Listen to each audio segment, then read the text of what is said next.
Update tayo sa nangyayaring sunog sa Barangay Sangandaan, Quezon City. May unang balita live si James Agustin. James?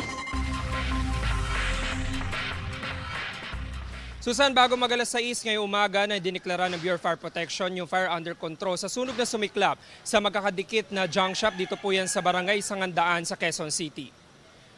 Bago mag-alas 2 sa madaling araw kanina na sumiklab ang sunog sa isang junk shop sa Marcel Drive.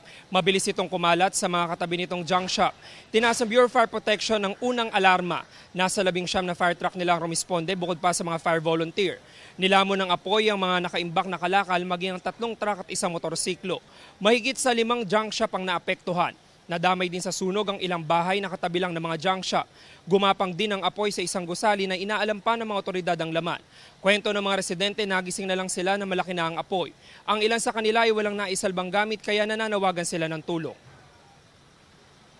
Nanggising lang yung kapitbahay namin na may sunog daw po, sumisigaw siya. Tapos nakita ko po malakas po yung apoy. Kaya kanya-kanya na po kaming labasan lahat. Sana po, tulungan nyo kami kasi nasunugan talaga kami. Kahit isang gamit, wala po talaga kami makukuha. Hirap talaga. Hirap talaga kahit isa. Ang mga alkansya po namin, ubos talaga lahat.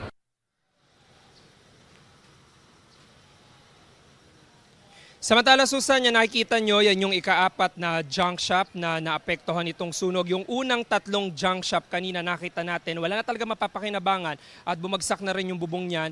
At patuloy yung operasyon ngayon ng Bureau of Fire Protection. Kumakala pala tayo ng karagdagang detalye kung ano bang posibleng sanhin itong apoy at yung kabuang halaga ng ari-arian. At nandito pa nga yung BFP ngayon, nagsasagawa sila ng operasyon.